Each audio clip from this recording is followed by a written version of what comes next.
नमस्कार दोस्तों, बहुत बहुत स्वागत है आपके अपने यूट्यूब चैनल पर जिसका नाम है स्टडी विथ रिम सोनी। ये हमारा अध्याय 3 चल रहा है जिस अध्याय का नाम है पृथ्वी की आंतरिक संरचना। हम इस अध्याय के अंतर्गत सबसे पहले हम पृथ्वी के बारे में थोड़ी बहुत जानकारी प्राप्त करेंगे। पृथ्वी की जानकारी प्राप्त करने के बाद हम सीधा उसके आंतरिक भागों के बारे में पढ़ेंगे, किस प्रकार से पृथ्वी की जो इंटरनल परतें बनी हैं वो किस प्रकार से निर्माण हुई है, किस प्रकार से बनी है। उसके बाद हम सीधा भूकंप के बारे में बात करेंगे। हम भूकंप के तरंगों के बारे में बात करेंगे और ज्वालामुखी के बारे में पढ़ेंगे। ये आपके लिए वीडियो बहुत ज़्यादा इंपॉर्टेंट होने वाली है, क्योंकि इस चैप्टर से बहुत ज़्यादा ही क्वेश्चन बनते हैं। भूकंप से भी आपसे पूछ लिया जाता है, ज्वालामुखी से भी पूछ लिया जाता है और पृथ्वी के आंतरिक संरचना के बारे में भी आपसे पूछ लिया जाता है। इस वीडियो को लास्ट तक देखना, चैनल को सब्सक्राइब कर देना और आशा करती वीडियो अच्छी लगे तो आप लोग लाइक भी ज़रूर करेंगे। आइए हम सबसे पहले पृथ्वी की बात करते हैं। पृथ्वी जहाँ पर लोगों का रहने का निवास स्थान है। सौर मंडल में पृथ्वी एकमात्र ऐसा ग्रह है जहाँ पर जीवन विद्यमान है, जहाँ पर लोग रह सकते हैं एवं ये अपनी स्थिति के अंतर्गत तीसरा ग्रह है। इसलिए इसे नीला ग्रह भी कहा जाता है, क्योंकि यहाँ पे पानी की जो मात्रा है वो ज़्यादा है, महासागर ही इतनी ज़्यादा है और काफ़ी ज़्यादा विशाल है कि यह इनको नीला ग्रह कहा जाता है। यहाँ पर 71% वाटर पाया जाता है, जल पाया जाता है। पृथ्वी की आंतरिक संरचना की परतें। जो पृथ्वी की संरचना होती है, सपोज करो ये आपकी लैंड है, ठीक है। लैंड की संरचना होती है 3 भागों में बटी होती है। पहला जो होता है वो भूपर्पटी होता है, जो ये दूसरा होता है वो मेंटल होता है और सबसे निचला पार्ट होता है ये वाला, इसको क्रोड बोलते हैं, ठीक है। तो ये 3 जो परतें होती हैं, ये इन तीनों परतों को मिलाकर पृथ्वी की आंतरिक संरचना होती है। भूपर्पटी ये पृथ्वी का सबसे बाहरी भाग होता है, जैसे कि बताया था, पृथ्वी का ये सबसे भारी भाग हो जाएगा आपका। और ये जो होता है ये धरातल से 30 किलोमीटर की गहराई तक पाई जाती है। इस परत की जो चट्टानें होती हैं उनका घनत्व 3 ग्राम प्रति घन सेंटीमीटर होता है। मेंटल की बात करें तो मेंटल ठीक भूपर्पटी के नीचे ही होता है, निचला भाग ही होता है, उसे मेंटल कहा जाता है। ये भाग भूपर्पटी के नीचे से आरंभ होकर 2900 गुना किलोमीटर गहराई तक पाई जाती है। भूपर्पटी एवं मेंटल का जो भाग होता है उन दोनों को मिलाकर स्थल मंडल बनाया जाता है, जहाँ पर इंसान चलता है या फिर और अन्य कार्य काम करता है। मेंटल का जो निचला भाग होता है वो काफ़ी ज़्यादा ठोस होता है। इनका जो घनत्व होता है वो 3.5 प्रति घन सेंटीमीटर होता है। अब भूपर्पटी की बात कर ली, मेंटल की बात कर ली, अब आता है क्रोड, जो सबसे निचला भाग होता है। मेंटल के नीचे क्रोड है, जिसे हम आंतरिक व बाह्य क्रोड 2 हिस्सों में बांटते हैं। जो बाह्य क्रोड होता है वो तरल अवस्था में होती है, जबकि जो आंतरिक कोण होता है वो ठोस होता है, जिसका घनत्व लगभग 13 ग्राम प्रति घन सेंटीमीटर होता है। क्रोड निकेल व लोहे जैसे भारी पदार्थों से बना है। पृथ्वी की भूपर्पटी के भाग। अब पृथ्वी की जो भूपर्पटी होती है उन्हें 2 भागों में बांटा जाता है, ठीक है। हमने जैसे पढ़ा था कि भूपर्पटी के बारे में कि ये 30 किलोमीटर धरातल के नीचे 30 किलोमीटर तक होती है। इनको 2 भागों में बांटा जाता है। पहला जो होता है आपका महाद्वीप के नीचे पाई जाती है परतें, और दूसरा होता है महासागरों के नीचे परतें पाई जाती हैं। महाद्वीपें 7 होती हैं, महासागर 5 होते हैं। जो महाद्वीप होती हैं उनके नीचे जो परतें पाई जाती है उन्हें सियाल कहा जाता है। जो महासागरीय परतों के नीचे पाई जाती है भूपर्पटी उन्हें सीमा कहा जाता है। 20 किलोमीटर मोटी ये परत मुख्यतः सिलिकेट तथा एल्यूमिनियम जैसे हल्के खनिजों से बनी है, अतः इसे सियाल कहा जाता है। अर्थात सिलिका और एल्यूमिनियम को मिला के सियाल बना है और इनका घनत्व कम होता है। यदि हम बात करें सीमा की तो ये परत 20 से 30 किलोमीटर की औसत गहराई पर पाई जाती है, जो कि मुख्यतः बेसाल्ट से बनी होती है। ये घनत्व में सियाल से ज़्यादा भारी होती है, क्योंकि जो सियाल होता है उसका घनत्व कम होता है, लेकिन जो सीमा होता है उसका घनत्व सियाल से काफ़ी ज़्यादा भारी होता है। इस परत में सिलिकेट के साथ मैग्नीशियम खनिजों को भी अधिकता है, अर्थात इसे सीमा भी कहते हैं। जैसा कि अभी बताया था आपको मैंने कि धरातल के जो नीचे होता है वो 30 किलोमीटर तक की गहराई में भूपर्पटी का निर्माण हो रखा होता है और ये तो दो भागों में पाई जाती है, एक महाद्वीपों के नीचे और दूसरा महासागरों के नीचे। अब हम बात करते हैं भूकंप के बारे में, जो सबसे ज़्यादा पूछा जाने वाला प्रश्न रहता है हर एक एग्ज़ाम के अंदर। भूकंप से हम क्या समझते हैं? आम दिनों में हमारे घर में भी बहुत सारे ऐसे ऐसे जगह भूकंप आते रहते हैं जिससे हमें पता चलता है कि हाँ भूकंप आया है। भूकंप का साधारण अर्थ है भूमि का कंपन। यदि भूमि हिलती है, ठीक है, भूमि हिलती है तो हम कहते हैं कि भूकंप आ गया। और कुछ भी हमारे वातावरण में कोई भी हलचल होती है तो हम उसको भूकंप का नाम दे देते हैं, क्योंकि वो एक्चुअली में भूकंप का ही परिणाम होता है। भूकंप का साधारण अर्थ होता है भूमि का कांपना अथवा पृथ्वी का हिलना। दूसरे शब्दों में अचानक झटके से प्रारंभ हुए पृथ्वी के कंपन को भूकंप कहते हैं। भूकंप एक प्राकृतिक आपदा होती है, ये नेचुरली आती है। भूकंपीय आपदा से होने वाले प्रकोप निम्न प्रकार से होते हैं। पहला होता है भूमि का हिलना। जब भूकंप आता है तो पृथ्वी हिलने लगती है, हमारा जो सरफेस होता है वो हिलने लग जाता है। धरातलीय विसंगति, भूस्खलन या पंखस्खलन, मिट्टी फिसल जाती है या मृदा दर्पण हो जाता है, और भी बहुत सारी चीज़ें होती हैं, जैसे धरातलीय विस्थापन, हिमस्खलन, बांध व तटबंध के टूटने से बाढ़ का आना, आग लगना, इमारतों का टूटना और ढांचों का ध्वस्त होना। भूकंप के मुख्य प्रकार। हमने भूकंप के बारे में पढ़ लिया कि भूकंप एक प्राकृतिक आपदा होती है जो नेचुरली आती है। भूमि का हिलना और अनेक प्रकारों से पता चल जाता है कि भूकंप आया है पृथ्वी के अंदर।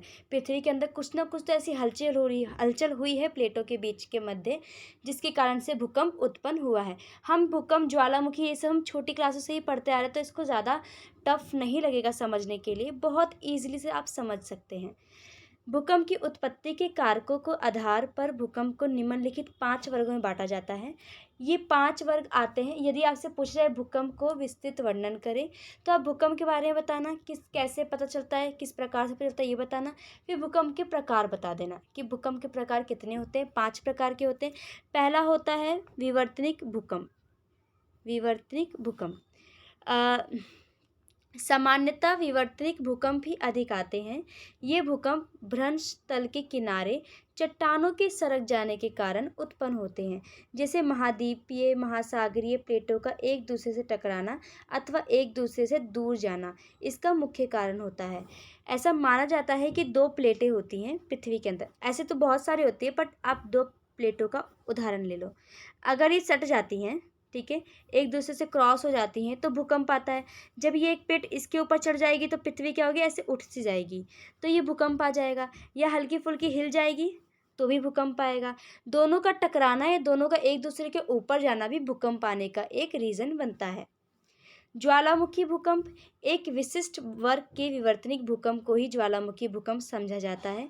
ये भूकंप अधिकांश सक्रिय ज्वालामुखी क्षेत्रों तक ही सीमित रहते हैं, अर्थात जैसे ही ज्वालामुखी प्रचंड होती है, ज्वालामुखी फटती है, तो जो नीचे प्लेटें होती हैं, जो पृथ्वी होती है, वहाँ पे हलचल होती है और वो फटने लग जाती है, दरारें आने लग जाती है, हलचल शुरू हो जाती है, तो इसको भी एक भूकंप का रूप कह सकते हैं। निपात भूकंप। खनन क्षेत्रों में कभी कभी अत्यधिक खनन कार्य से भूमिगत खनों की छत ढह जाती है, जिससे भूकंप के हल्के झटके महसूस किए जाते हैं। इन्हें निपात भूकंप कहा जाता है। हम बहुत सारे पहाड़ी इलाकों को देखते हैं जहाँ पर हमें खनिज पदार्थ मिलती है, फिर ऐसे चट्टानी इलाके जहाँ पे खनिज बहुत ज़्यादा मात्रा में पाई जाती है, वहाँ पे खनन की विधि चलती है, ठीक है, खनन कार्य चलता है। तो वहाँ पे क्या होता है ना, जहाँ भी वो खुदाई करते हैं, खनन करते हैं, वहाँ की जो छतें होती हैं वो गिर सी जाती हैं, और उन छतों के गिरने की वजह से वहाँ पे भूकंप आ जाता है। विस्फोटक भूकंप या विस्फोट भूकंप। कभी कभी परमाणु व रासायनिक विस्फोट से भी भूमि में कंपन होता है। इस तरह के झटकों को विस्फोट भूकंप कहते हैं। साधारण शब्दों में लिखा है, आसानी से आपको समझ आ जाएगा। बांध जनित भूकंप। जो भूकंप बड़े बड़े बांध वाले क्षेत्रों में आते हैं उन्हें बांध जनित भूकंप कहा जाता है। अब आता है भूगर्भिक तरंगे। देखो, ये आपका क्वेश्चन बहुत बार पूछा जाता है भूगर्भिक तरंगों के बारे में, 2 या 3 नंबर में पूछा जाता है, और कभी कभी रेयर आता है कि 5 नंबर में पूछ लिया जाए आपसे क्वेश्चन।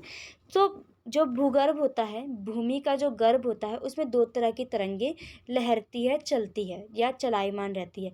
पहली जो तरंगे होती है उसे तो बोलते हैं पी तरंगे, जिन्हें प्राथमिक तरंगे कहा जाता है, और जो दूसरी तरंगे होती है उन्हें बोलते हैं एस तरंगे, ठीक है, पी और एस।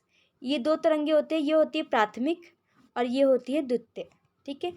पी तरंगे जैसे गैस, तरल व ठोस, मतलब कि तीनों अवस्थाओं के माध्यमों में से गुजर कर चली जाती है और ये तीव्र गति से चलने वाली तरंगे होती है जो धरातल पर सबसे पहले आती है। ठीक है। सपोज करो ये पी तरंगे हैं और ये एस तरंगे हैं, ये धरातल है। ठीक है। ये तीनों अवस्थाओं में ऐसा आ जाती है, ठोस, तरल और द्रव्य तीनों अवस्था में से आ जाती है, गैसीय अवस्था में आ जाती है और ये सबसे पहले धरातल पे पहुंच भी जाती है। इसकी गति बहुत ज़्यादा तेज होती है। और यदि हम एस तरंगों की बात करें तो ये जो एस तरंगे होती है केवल कठोर ठोस माध्यमों से ही गुजरती है, अर्थात ये गैस और तरल अवस्थाओं में से नहीं गुजरती है। ये धरातल पर पी तरंगों की मुकाबले बहुत ज़्यादा ही लेट पहुंचती है। ठीक है। और वैज्ञानिकों को इनके माध्यम से समझने में इजी हो गया है कि इनके इनके इनके अंतर्गत अंतर क्या होता है। सबसे पहली बात है कि पी तरंगे फास्ट चलती है एस तरंगों के मुताबिक, और ये जो तीनों अवस्थाओं में से गुजर सकती है, लेकिन जो एस तरंगे होती है वो तीनों अवस्थाओं में से गुजर नहीं सकती है। हम इनके कुछ अंतर देख लेते हैं पी तरंगे और एस तरंगों के बीच में, जिससे हमें जो और भी ज़्यादा समझ आ सकेगा। प्राथमिक तरंगों और द्वितीय तरंगों में अंतर। प्राथमिक तरंगे, पी तरंगे तेज गति से चलने वाली तरंगे होती हैं। ठीक है। धरातल पर सबसे पहले पहुंचती है पी तरंगे। पी तरंगे ध्वनि तरंगों की तरह होती है, अर्थात साउंड देती है। ये तरंगे गैस, ठोस, तरल तीनों तरह के पदार्थों से होकर गुजरती है। पी तरंगों में कंपन की दिशा उत्पन्न तरंगों की दिशा के समांतर होती है। ये सेलों में संकुंचन और फैलाव उत्पन्न करती है, अर्थात सिकुड़ती भी है फिर बाद में फैल भी जाती है।